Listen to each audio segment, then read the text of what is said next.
చెప్తున్నాను. అందులో భాగంగా జడ్చర్లలో ఉన్నటువంటి బుడగ జంగాల ఒక సామాజిక వర్గానికి సంబంధించినటువంటి అభ్యర్థి బసవరాజు అని, ఆ బసవయ్యని తీసుకొచ్చి నాకు అప్పచెప్పింది.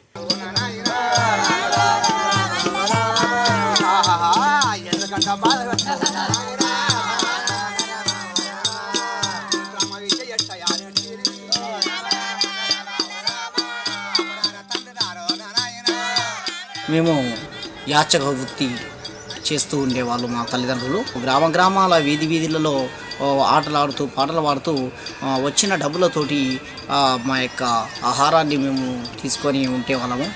అట్లా మేము ఎదగలేకపోతూ ఉన్న పరిస్థితిలో నాకు చదువుకోవాలని ఆ కోరిక కలిగింది. మా నాన్న తీసుకెళ్ళి బళ్ళి వేసిండు.